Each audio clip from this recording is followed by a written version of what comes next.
And then it's about, you know, when those people who gave you that chance, and then of course when it comes, you need to jump on that train.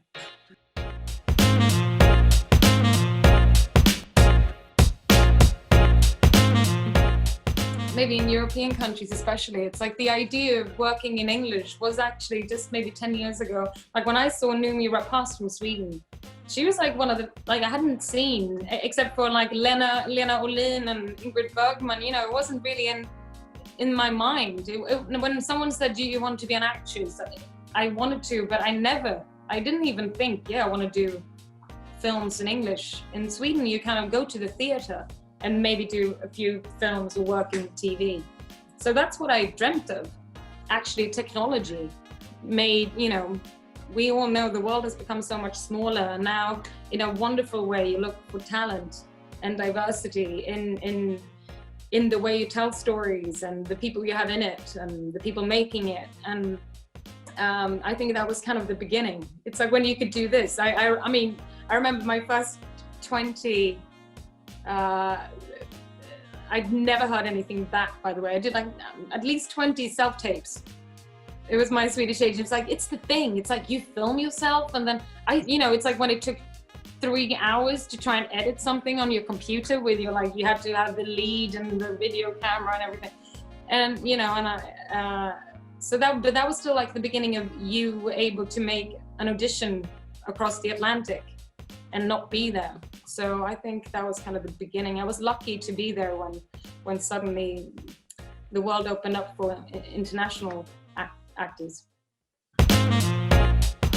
I think my main, or I know my main reason was that I had some work to kind of show for when I started to make my English auditions. Because actually my first like audition that ended, you know, that I came quite far in, and that made me meet my American agents and my English agents, was through a casting director called Susie Figgis.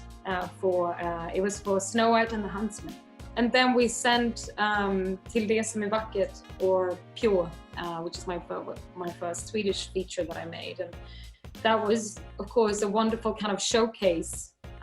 It was, you know, a fantastic role for me to get as my debut film, where I got to stretch my muscles and really perform. And that one became a film that then casting directors could see.